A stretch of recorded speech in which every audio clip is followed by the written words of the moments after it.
Good evening. It is my pleasure to welcome you all to this Impact Masterclass with Professor Robert Eccles. I am Neha Gupta, Director of the Impact Future Project at Aspire Circle.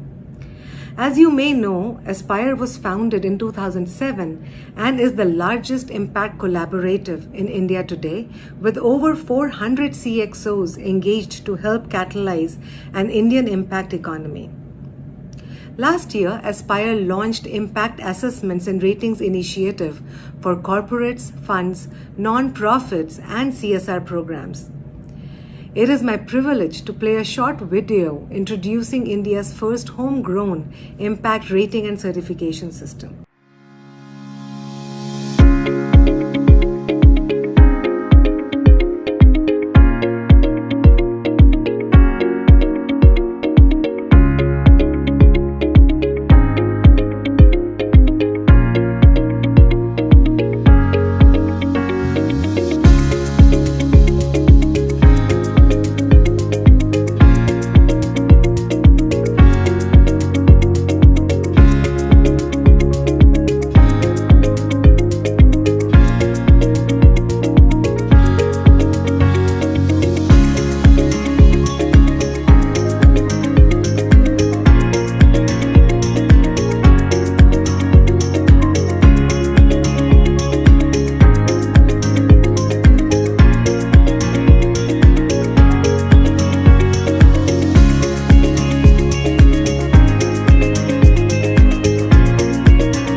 As you all know, investors and corporations around the world are in consensus around the idea that the journey to solving global challenges is graded and have converged around three categories of investing: responsible or ESG investing, sustainable investing, and impact investing.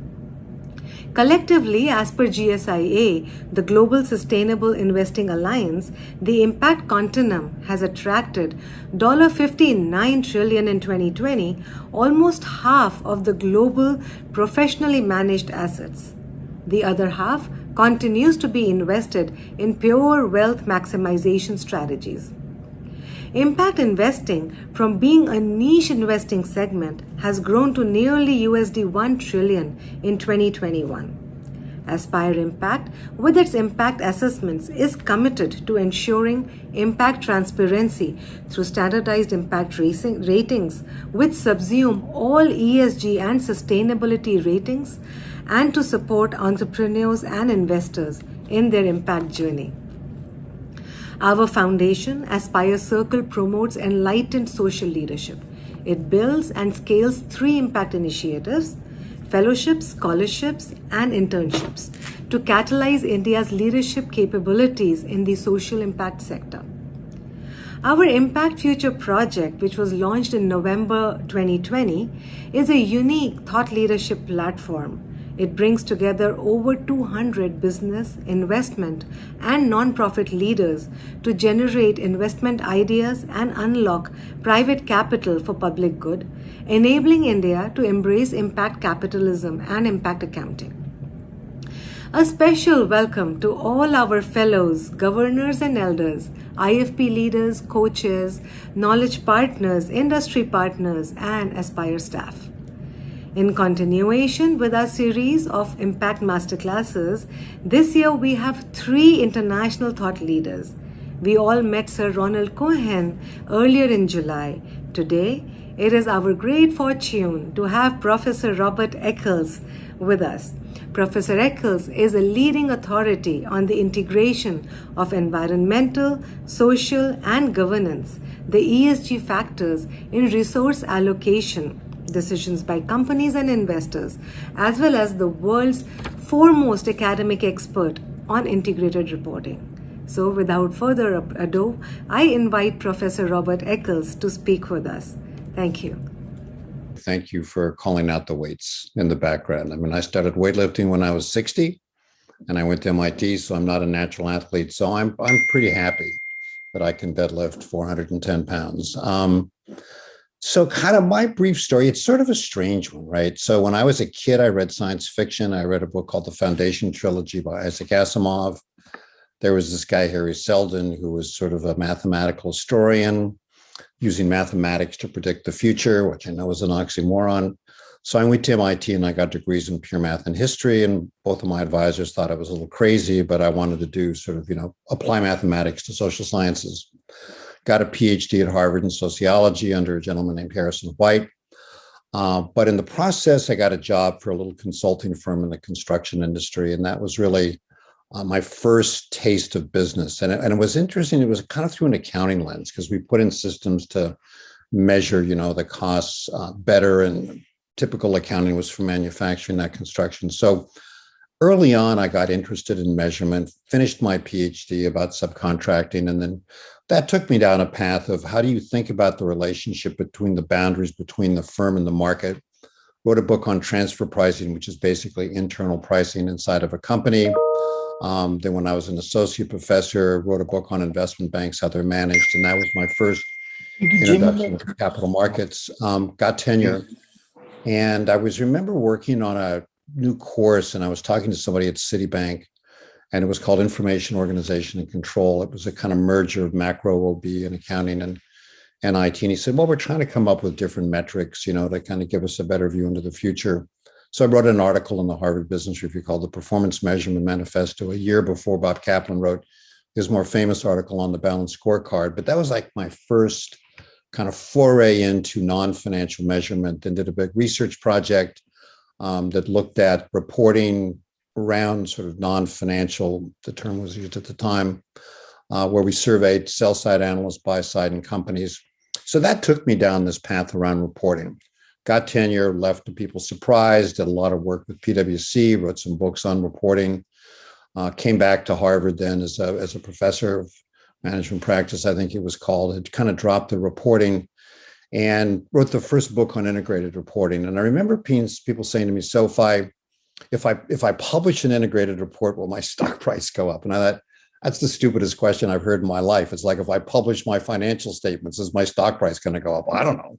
I mean, if your financial performance is crap, it'll probably go down. If they didn't know that before, if it's good, it'll probably go up. Which then got to the issue. It's not just transparency. You need the transparency, but what's the performance?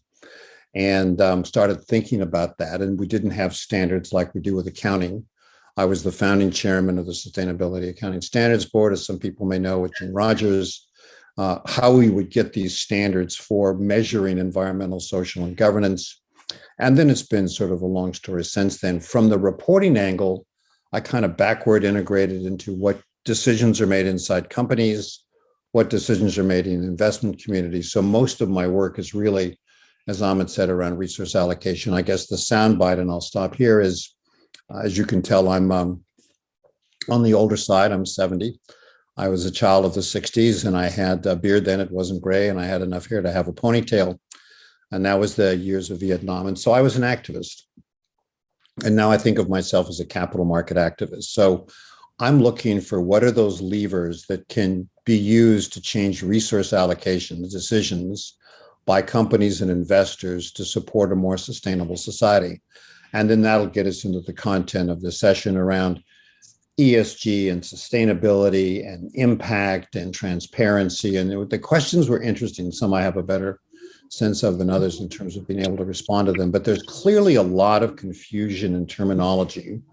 And I think it's going to take a while to sort that out. And just one other thing I'd like to note, a word that was missing for me which was very interesting in all of these questions, which is a word that you hear a lot in the States and you hear it a fair amount in Europe, is purpose. Kind of purpose versus sustainability. And it's interesting, maybe that's just not being used in an Indian context as much, but maybe we can dig into that a little bit more. So Amit, let me stop there and let's open it up for questions. Thank you, Bob. And as everyone can notice, Bob is rather modest, understated on all that he has achieved. He's a tireless, entrepreneur as well. He was the founding chair of SASB, and he's one of the founders of this International Integrated Reporting Initiative. So we got lots of, seasoned leaders here with us who sent in some questions. And I want to first call on Purnima on you. Purnima is the CEO and co-founder of I&I Farms. Purnima, let's get good morning, Professor. It's good evening. How are you? Very well, thank you. It's an absolute pleasure to be talking to you. And I want to pick up from where you left, which is purpose. So at I&I Farms, where we are one of the largest exporters of pomegranates and bananas, we do specific fruits out of India, working with farmers in about 8 states, right? So, when we started way back in 2009, it was exactly profit with purpose, right? We come from very professional backgrounds, and what excited us about this space, agriculture, was around, it's a commercial venture where we thought purpose was central, right? So that's how we got into this. But Professor, we have recently got into this initiative of doing impact assessment. And in fact, we are in the process of publishing our first impact report with Aspire. So, we're jointly working on that. My question to you really is that, as founders or as, organizations, what benefit do you think we can derive out of these impact assessments, which is beyond, just being responsible towards what we are doing? Is there a way to monetize, these impact assessment, just the way of doing it, impact assessment? And is there a return on investment that you see for organizations, which is beyond just the purpose side of it? So the last part again, you say beyond the purpose side, the return on investment? Yeah. So is there a monetary benefit that you see coming out of these impact assessments, Professor? That was my question. So, it's a complicated question, and I'm glad to hear that you had Ronnie on before, and he probably talked about the impact weighted accounts assessment. I think the short answer is that, if we can make a distinction between impact is really around the positive and negative externalities that are created in the world by a company's products and services, it kind of goes beyond its operations, where ESG has traditionally been more around the company's, operations and activities. I think this notion of monetizing impact, I think in today's markets, the way things work with corporate form, you're only going to be able to monetize that if you're able to show a fairly direct impact, and it could be fairly long-term, on what the bottom line is. I think it gets a little bit more subtle when you look at investing from a system level perspective and the universal owners, where they are concerned about the aggregate impacts that are being created by companies. And so carbon would be a good example of that, where their concern is sort of the state of the world in terms of being able to just achieve a decent beta because they're too big to be chasing alpha. I'm guessing, that a firm of your size, wouldn't be classified as something that's having big positive and negative impacts on the world at a system level. And so whoever your investors are, and I don't know if you're public or private, being able to demonstrate what the impact is and having the translation to the bottom line, you would be able to sort of have to demonstrate that yourselves. Possible exception, and Amit's been very helpful to me on this with some introduction into, is that there are private equity firms that are now focused on investing in companies where the criterion is that they start with, it does something like you're talking about. It's going to have, basically, it's a profitable solution for people and planet, as my colleague Colin Mayer would say. You might want to invite him. So they're looking to make those investments, but still ultimately, so that's the screen. Those are the kind of companies they're looking for. But then their question is, is this a business model that they're going to be able to scale and earn a superior financial return? I think, to get to the point where, let me just decline this, kind of being able to have a sort of direct bottom line recognition of impact, you'd have to change accounting pretty fundamentally, which is what Ronnie and George are trying to do around, impact weighted accounts. I don't know if it's responsive or the answer you're looking for, but that's kind of what it sounds like. Professor, that helps immensely. Thank you. Sure. Purnima, I do get asked a lot about, as we reach out to companies, okay, we're going to invest in impact, but how will in the long term it kind of realize into revenues? And they are often, Bob, thinking about how fast is the ethical, sustainable consumption movement going to grow, and will consumers ever pay a premium for buying from a system, and can therefore it be monetized that way? So it's on people's mind. And I think since you brought up the investors, let's bring in an investor straight away. Samir Wagle is here, the managing director of Asian Healthcare Fund, one of the largest funds in the region. Samir. Thank you, Amit. Professor, it's really an honor to be able to ask you a question. So I work with a healthcare-focused private equity fund. So one of the things that we have noticed is that ESG impact has become a mainstream concept with a lot of institutional investors. But if you talk to a lot of the underlying companies, the portfolio companies or the companies who are looking for funding, somewhere there seems to be a fear of buying into that concept, because they seem to be afraid that if they identify themselves as impact enterprises, they may give a signal to the market that they are sacrificing returns at some stage. And therefore they resist that nomenclature. So in that context, I just wanted to ask you, in the more developed countries in US and Europe, how have return first impact creating companies got over this hurdle of identifying themselves as impact enterprises? So it's a good question. And what you're really raising is, I think, more of an ideological question than, kind of a return question in terms of financial returns. The term impact is, I don't think, used as broadly in Europe or in the States, maybe as it's being used in India, and it kind of is confounded with ESG a lot and with sustainability. I think the language more here in the States would be around ESG and sustainability.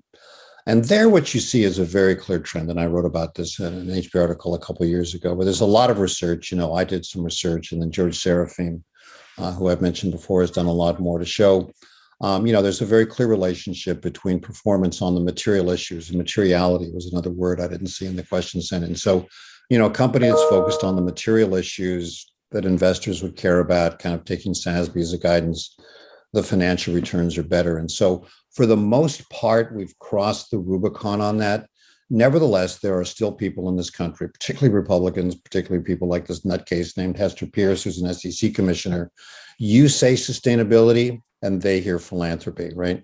You say sustainability, they hear transfer payment. And so I think the problem that you're dealing with is to some extent sort of a terminology thing. And the traditional impact investing community, that Nama knows much better than I do, they're doctrinaire in their own way. It's like it's not true impact investing unless there's additionality, intentionality. So how you think about impact in public equities becomes more complicated.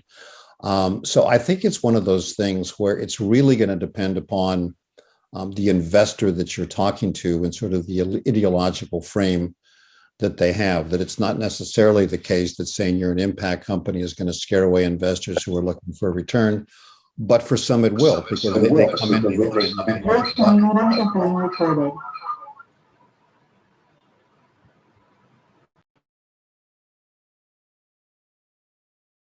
Sorry. Okay. Thank you, Bob. Thank you, Samir. We have another healthcare CEO with us, Dr. Shikha Sharma. So Shikha, over to you. Thank you, Professor. I think this is just the right time to have this discussion. And it's firstly, as a doctor, I would say I'm very impressed with your dead weight lift. It really speaks volumes about the kind of health you have invested your time in. and very inspiring. Uh, so what I wanted to ask is that first, a little bit of my introduction. So I'm a medical doctor, and I decided to set up a company which works in preventive healthcare through nutrition and lifestyle.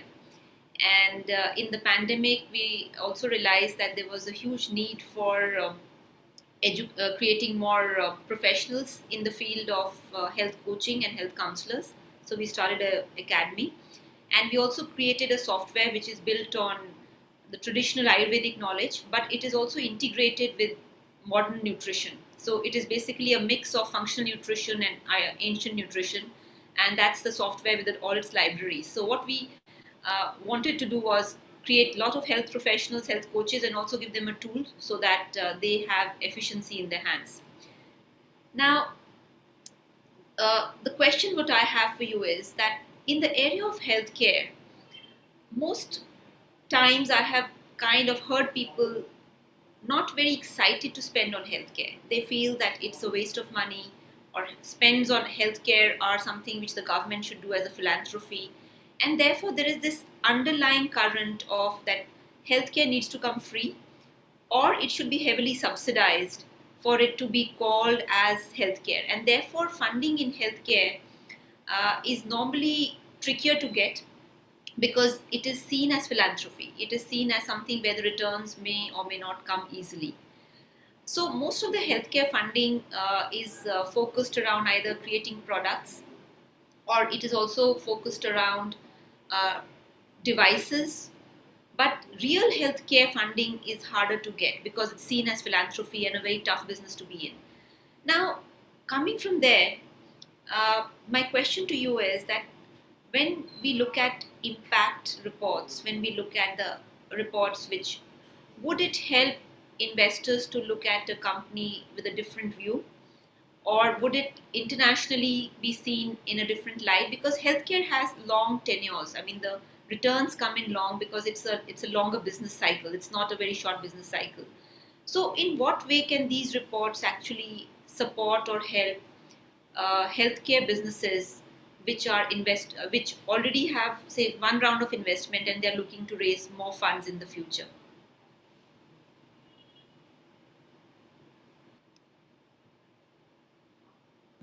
Mute. Professor Eccles, So just let me be clear on that. So when you say people don't want to spend on healthcare, this is consumers don't want to spend on healthcare because they think it should be given to them for free or the government should support it. So is it the consumers don't want to spend, or it's the investors don't want to invest in healthcare companies because of that context, or a little bit of both? So I think it's both.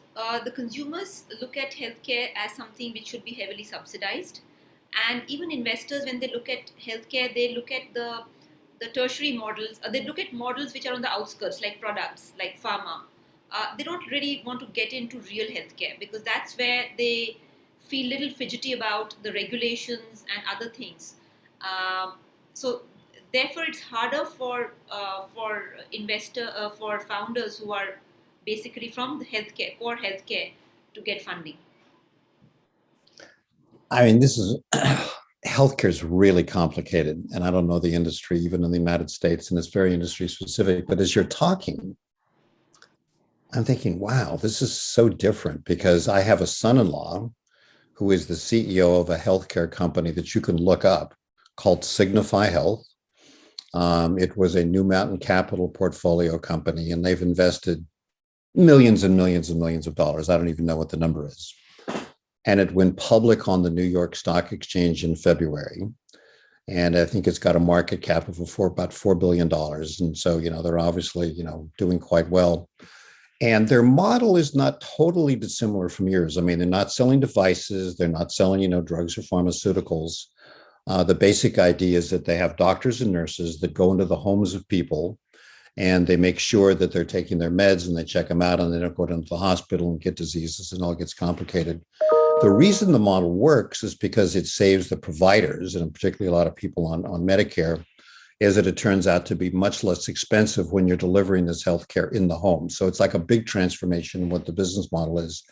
So because there's this direct economic link to the way healthcare is funded in the United States, and as you know, the costs are going up a lot, what they have found is, an opportunity in the market where the big providers that get these fixed price contracts from the government for Medicare, they can then use Signify Health, who's going to sort of deliver, and then they kind of share what the savings are. So I don't know if I really answered your question, but what it sounds to me is that the context, sort of the attitude towards healthcare, the payment system towards healthcare really determines a lot, what it is, the opportunities that you have are to raise money. And if you've got this sort of overarching view that it should either be free or provided by the government or philanthropy, and you're trying to compete against the government and philanthropy, that's hard. I don't have any simple answer for that, because you're just operating in a highly constrained context.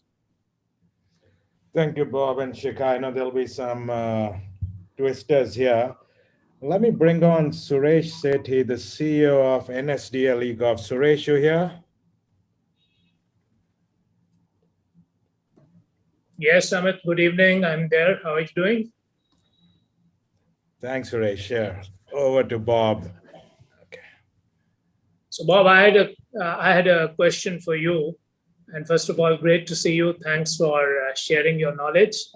I represent NSDL e-governance. We are a company which basically works towards creating the e-governance infrastructure at a national level, whether it is modernization of taxation systems or providing last mile access to people for citizen-centric services. As an ITES company, we invest in those projects and those infrastructures. So when we have recently associated with Aspire Impact to actually measure the impact of what all we have done. Now we know that ESG as a...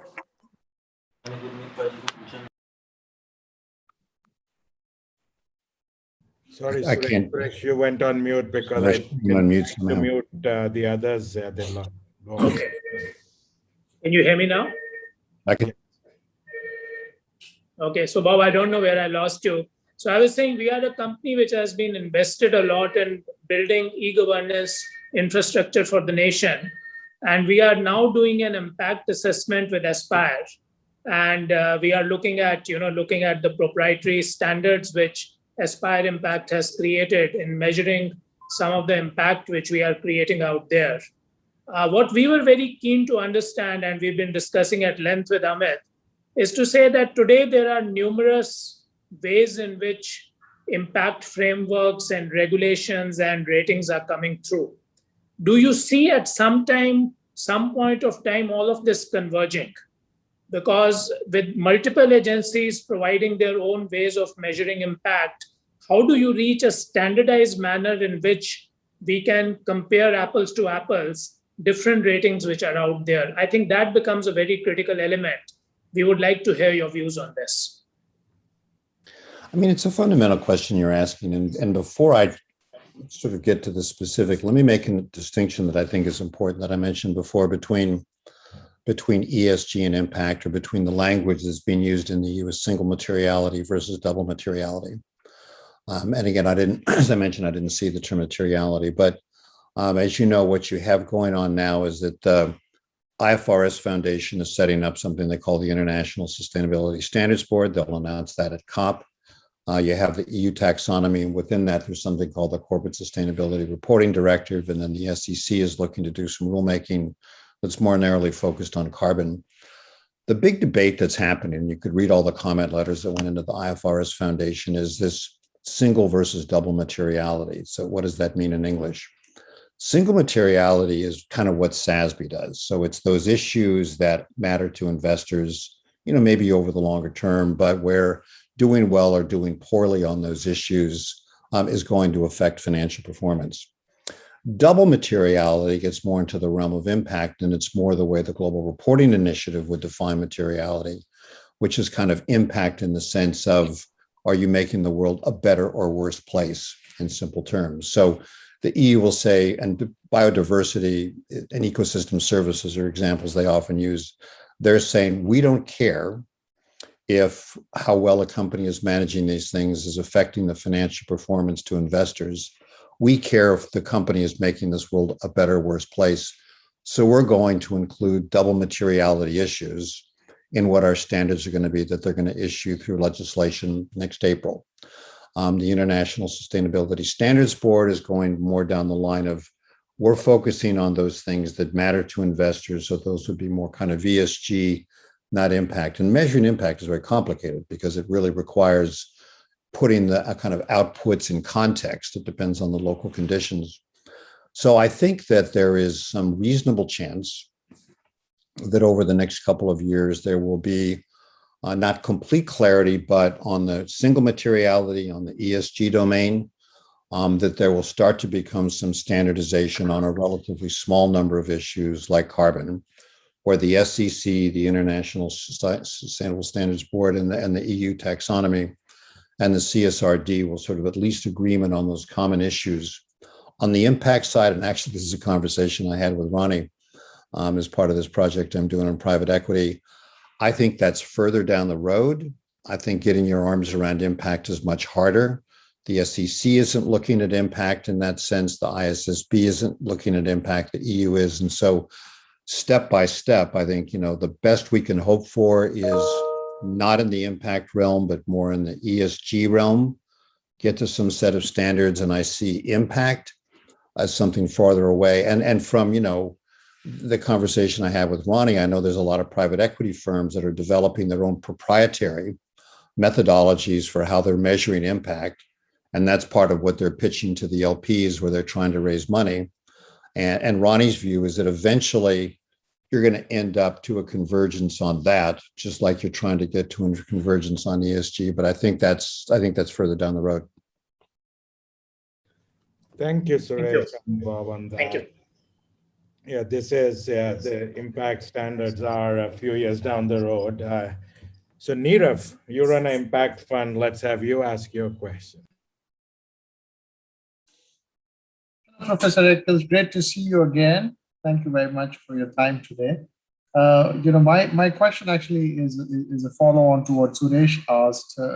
Exactly about a year back, I think it was on September 11, 2020, that the 5 global sustainability standards bodies made announcements to declare their intent to work together and come out with a unified set of sustainability standards globally. It would be great to know what progress has actually been made and what does their roadmap look like. Thank you. How are you, by the way? Very well, thank you. Good to see you again. You're one of my again. introductions from Amit for my PE project. I decided not to introduce myself again because I thought I'd really bore the heck out of you, given that I've just had an hour with you. Because it's like you do sort of education, and then we found, another introduction from Amit that was like specialized in agribusiness. And so we're starting to see some of these kind of niche plays, and there's always a digital component, to kind of how they're scaling these things. That's interesting. But to answer your question, I think that what you're talking about is that was like a good step. So you had the impact management project that worked with those 5 organizations to produce that report that came out in the fall of last year towards, a comprehensive framework for, reporting, whatever it was. Since then, the Sustainability Accounting Standards Board and the International Integrated Reporting Council have merged to become the Value Reporting Foundation. You have the GRI seems to have teamed up with something called the European Financial Advisory Group to the EU on this kind of double materiality thing. Here's kind of what I think is going to happen. The ISSB is going to adopt the TCFD framework, not the IRC framework. So I think it's a simpler framework. That will be the framework, and they'll sort of extend it beyond carbon. I think what they'll use SASB for is identifying those material issues. I don't think that the GRI is going to be as critical to the work in the beginning of the International Sustainability Standards Board. I think it's going to be more what happens with the EU. And so, Rob, to your question, that the game has kind of changed from how you get collaboration amongst these NGOs to how you get cooperation amongst these governments, or the US as a government, obviously, and the EU as a government. And then you've got sort of a multinational organization, the International Sustainability Standards Board. What I would love to see, whether this will happen or not, I don't know, all the acronyms of TCFD and SASB and GRI and CDP and CDSB, those go away, right? And then really then the question becomes, what sort of alignment can you get between where we've taken standard setting out of the realm of NGOs that don't really have a lot of influence, when the standard setting goes to the state level where there is more influence, that those NGOs, they've done great work, they've contributed to intellectual property, then it becomes kind of more of a regulatory question. And then you've got a nuance there because the SEC is a regulatory body. They can set standards. And so you've got to report on this and have it audited or not. Same thing with the EU. With the IFRS Foundation, whether it's International Financial Reporting Standards or the International Sustainability Standards Board, governments, have to require it. So India, I think, goes under IFRS. So an interesting question for India would be, will the Indian government, when the ISSB comes out and starts setting standards, will the Indian government say, yes, those are going to be the standards we use in India, or no, we're going to develop our own and use those? Let me ask you the question. What is your guess, like how the Indian government will come out, whether it's SEBI or whoever would make this decision on, standards set by this multilateral body, the International Sustainability Standards Board? Well, I don't know the answer, but my hope certainly is that we align ourselves with international standards rather than creating our own, because Indian organizations are increasingly going global. And it's very important that we speak a language that the rest of the world understands. But I think you're right. And as you said, the investors are international. And so they're not going to want to have to deal with, India reporting one way and the US reporting another way and French companies reporting another way, because they want to be able to compare apples to apples across countries and companies in the same industry, wherever they're domiciled. That's the point. Thank you. Thank you, Professor. Very insightful. Thank you, Bob. Let's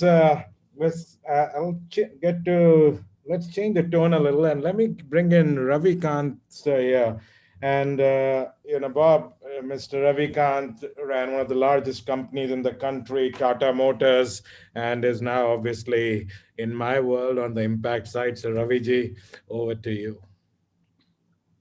Thank you, Amit.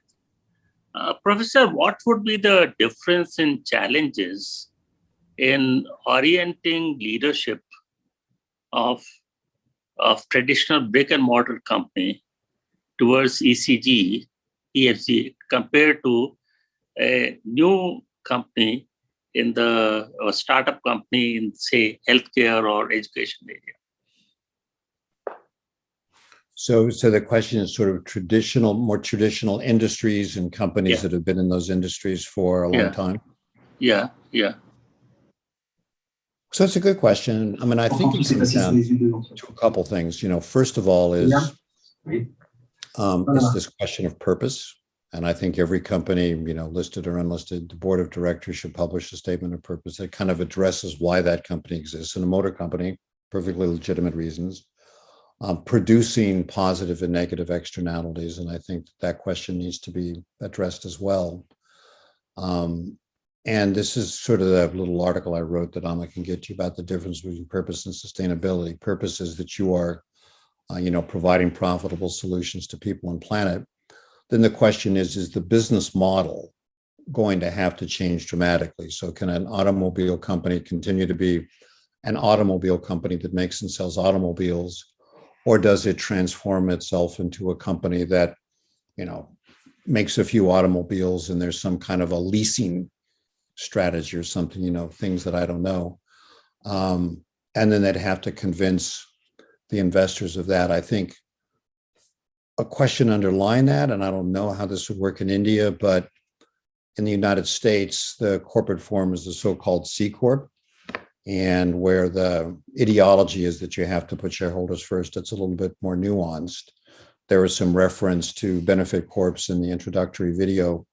In the United States, there's a corporate form called a public benefit corporation, where the board of directors is held responsible by the investors for achieving some public benefit that they define. So it's held responsible for both profit, and for whatever the benefit is, and sort of making what those trade-off decisions are when they make trade-off decisions.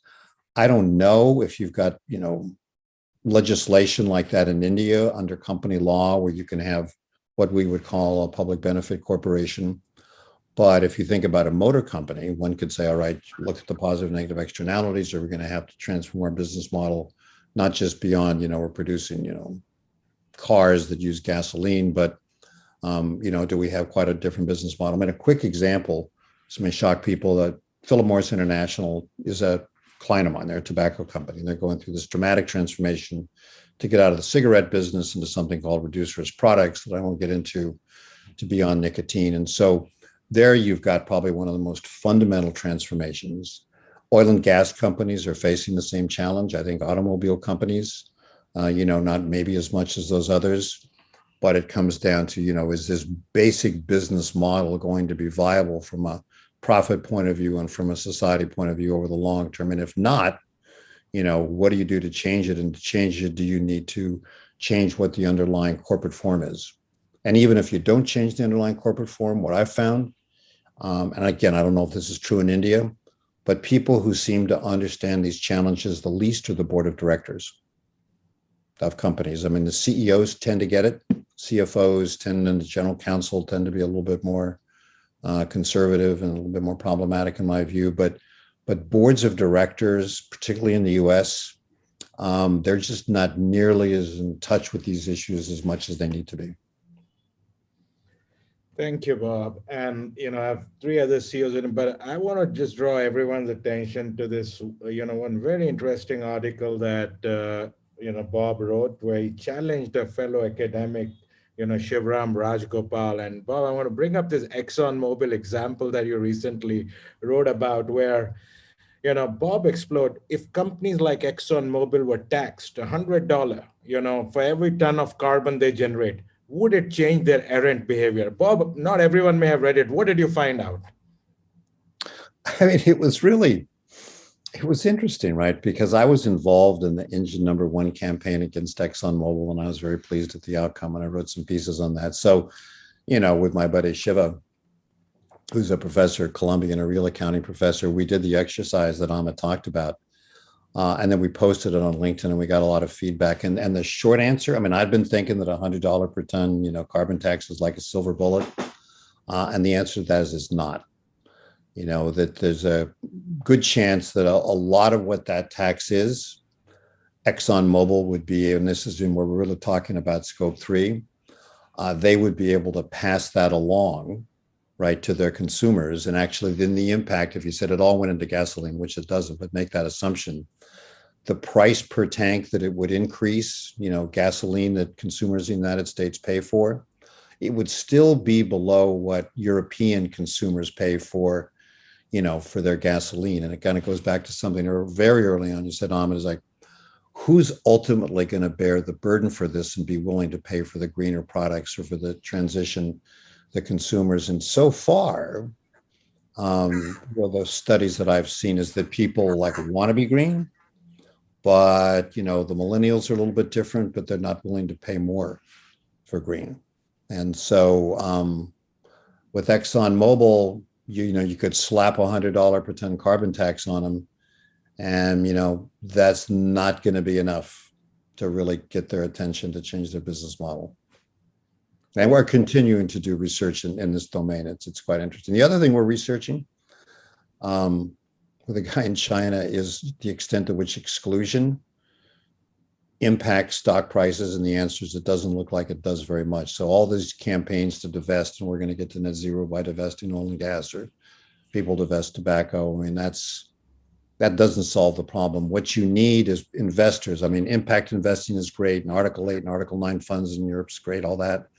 What you need is people that are investing in traditional companies and traditional industries, whether it's automobile, oil and gas, food and beverage, to be challenging these companies about how they're producing their profits. What are the externalities that are being created? What are they doing to change their business model? Does the board of directors need to do it? And you're starting to see movement where there's kind of more activist, engagement and stewardship. And again, I don't know what that's like in the Indian context, but I think we have to be careful of saying we're going to all go to green and good companies and positive companies and healthcare companies and education companies. We need to deal with these gigantic companies and established industries who need to change their business models and their operations if we're going to achieve the SDGs. because they produce a lot of negative externalities. That's true. I think these appear intractable, and with some of these studies that are, so leading, it's coming out loud and clear that it will take a lot more to change behavior, and investors have a big role to play. So let me call on one more investor in our group here with a question. Abhishek Agarwal, the country head for Axion. Abhishek, you here? Yes, Amit, thank you very much. Hello, Professor Bob. Hi I'm there. Abhishek Agrawal, part of Axion International, which is a social impact investor across the globe. And we have been investing for last 30 plus years in the financial services space. And in last 10, 12 years, we have been focusing on the fintech companies as well, and have the fintech funds such as Kona Capital, as well as Venture Lab, investing into the early stages. My question, and before I come to the question, a little bit elaboration there. I think looking at the tech part of it, and in the various elements of whether fintech, agri-tech, ed-tech, all are having a disproportionate impact with respect to the size and how the investors' money has been chasing some of these type of companies, relative valuations and others. And particularly in the post-pandemic world, I think the thrust has been really, really very high. Now, when we look at compared to the old world brick and mortar structure, I think things have changed quite a lot in last 2 years. My question on that context is there a risk of apparent incongruence between the investment and impact? Is there a pitch on old versus the new economy in the era of impact capitalism? Will it become hard to resolve? The other angle to it also, will this also impact or create more divide between the people who can access these services in terms of digitally included versus excluded? How do you see that? So two hard questions, two different questions. Let me start with the second one. I'm going to take you back to the first, and I want to make sure I understand the incongruence that you're talking about. So when you talk to the large investors, whether they're asset managers or the pension funds that, are either outsourcing it or they're doing their own investing, and they talk about system level effects, they talk about two things. They talk about climate change. Pretty obviously, if the world goes to hell because of climate change, we can't diversify risk. So, that's not good. So we need to deal with that. And there's a lot of things going on there, as you know. Then the other is income inequality. And they say, the problem with income inequality is it leads to political polarization, as you're seeing happen in the United States. I think, in India to some extent. It's a big concern in China, where Xi Jinping is talking about it, and sort of the breakdown of the multilateral world order. So I think, to your second point, people, if there's an increasing gap in terms of people having access to these kind of services, I think it sort of frays the social fabric. And I think it's highly problematic in the same ways that climate change is. And when people talk about them, they say, and what's happened is climate change and income inequality and disparities are related to each other, and climate change is going to hit the disadvantaged the worst. So I hadn't thought about this angle around all these new products and services and who has access to them, but it's another form of inequality. Explain a little bit more. So the incongruence, so there's like the new companies, the fintech, I get that, and the traditional. What is the incongruence that we're concerned about potentially? Largely looking at the capital which is flowing in some of these models and the high impact which can be created versus the traditional ones, where the scalability of some of those is fairly slow, but the models have been in prevalence.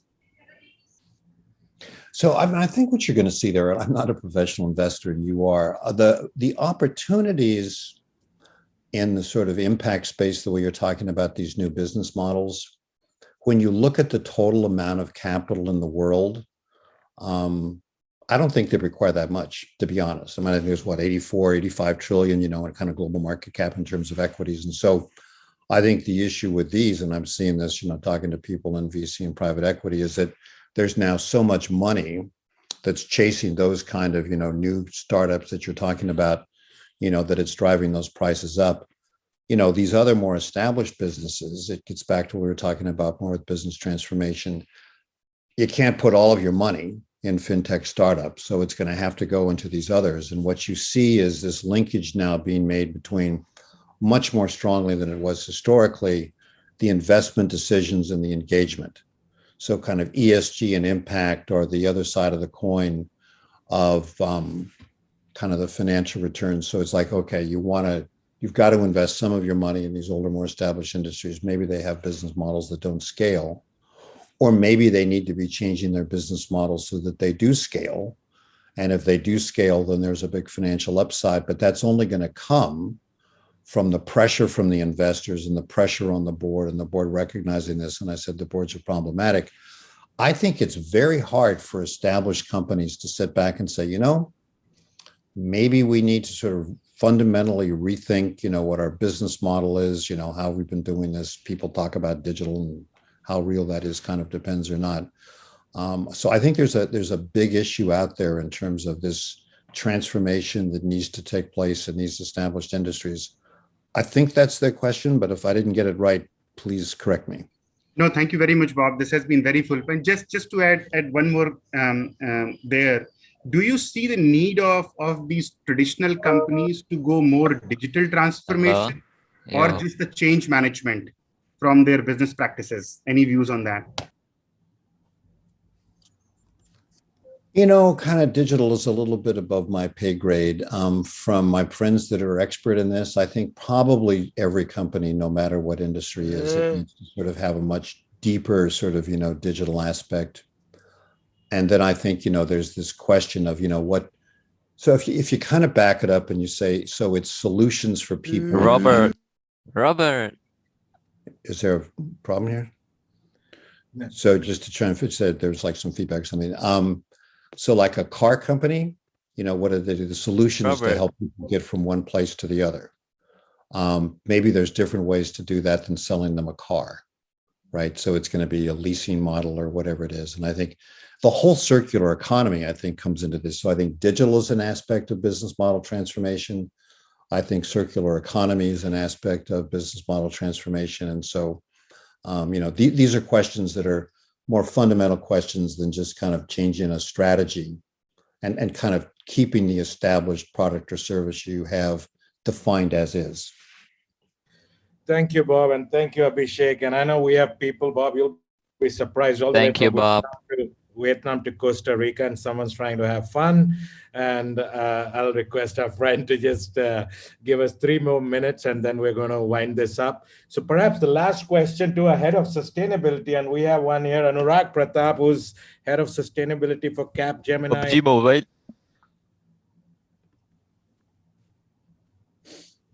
Go on. Anurag, you here? Okay, if Anurag's not here, I'm around. Hi, Amit. I'm yes, around. Okay, I was just trying to unmute myself because the system was trying to mute everyone, and I was trying to unmute myself there. Thank you, Robert. This was very enriching. This was something that we needed. We needed to what is called clear our thought processes also on impact and how one can monitor that. But I'm looking at India and looking at the kind of things happening there in this particular space. The question that I have in my mind is that how can India fast track itself in this journey of becoming an impact nation? And you have talked about some of these things. And you have Mobile. Some of the challenges that is there in this particular space. And what should be the role of key ecosystem enablers in India in light of global developments that you were talking about? Should we be building our own regulatory policies, standards, ratings, frameworks, executive education, or is there any alternate path or another path which is available for us? So that was one of the questions I read it, and I said, man, that question is like, so many levels above my pay grade to think about what a country should do. So, this it's really above your pay grade. No one fucking cares. But it's interesting, right? Because, India, you have a fractious democracy, kind of like we have here. It's different with multiple parties. China, Xi Jinping can say, this is what we're going to do. And that's it, right? Yeah. They can just kind of decide, and, it doesn't all really translate down. If I had to say with India, when I look at what's going on in India and I think about, Amit and Ronnie and relationship that exists there, I would say, kind of the scaling of education and stuff, I don't know. I think thinking about company law, as I've talked about before, is important. So what is company law like in India? And if you could have legislation that sort of makes clear that boards of directors have a fiduciary duty to other stakeholders, not just shareholders, and to deal with the trade-offs, that would be a huge thing to do. I mean, we've got that legislation in states in the United States, but it's not national legislation. I think the ISSB can come out with its, kind of standards around single materiality.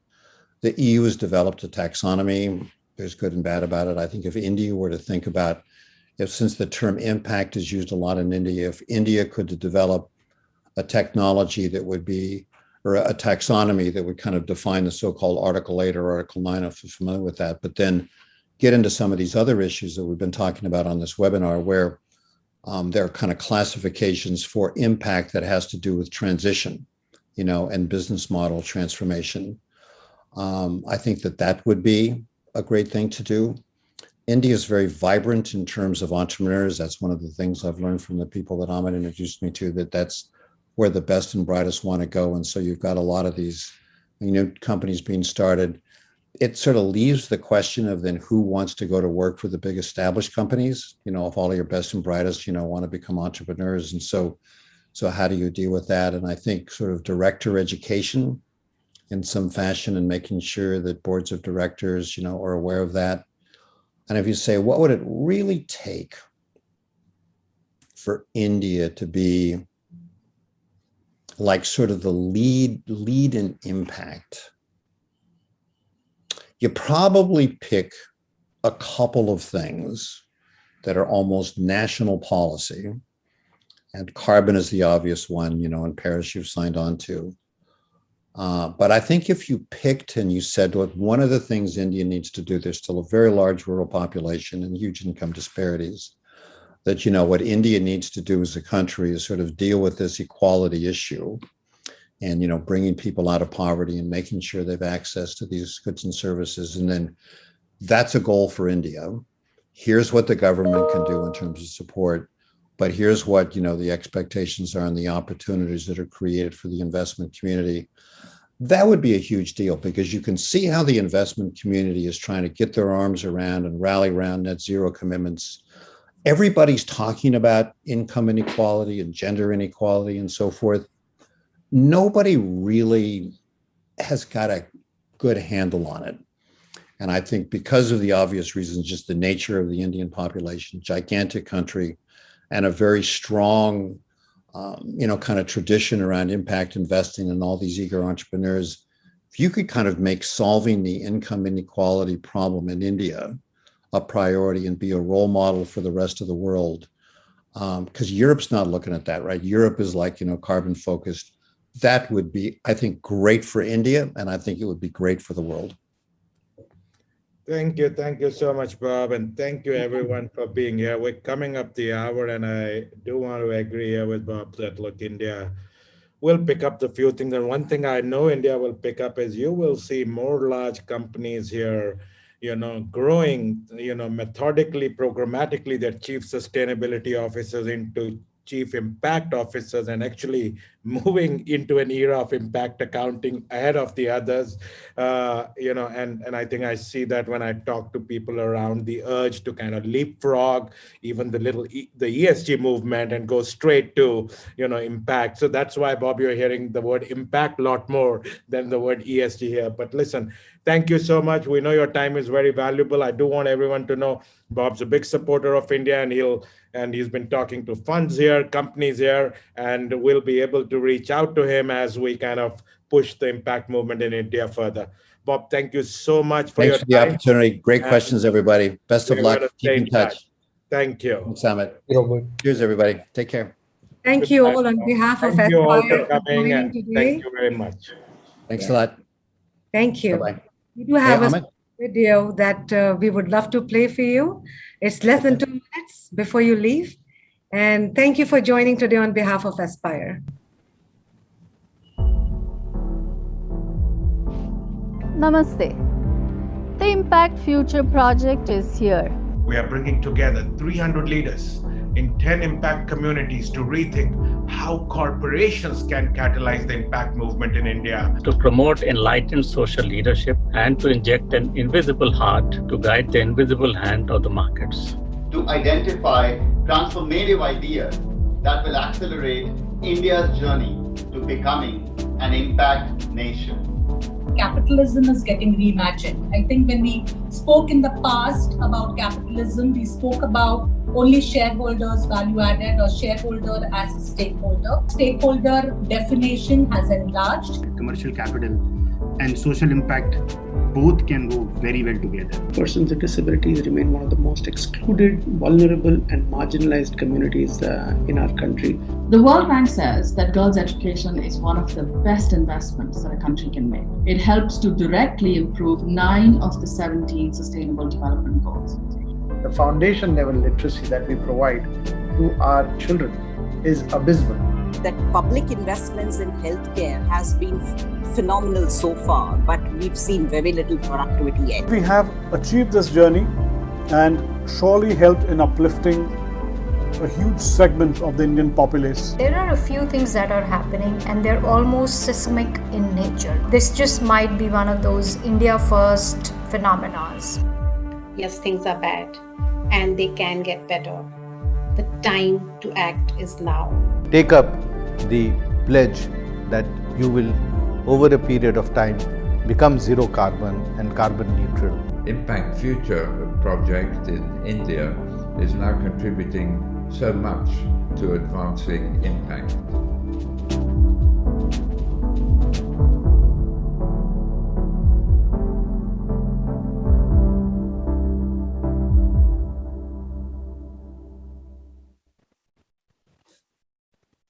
Thank you. Thank you all for joining today. It's been a pleasure to host you today, Professor Eccles. Thank you for giving us the time, and all of you have been a great audience. Thank you. Thank you. It was great fun. Take care, everybody. Bye-bye. Thank you.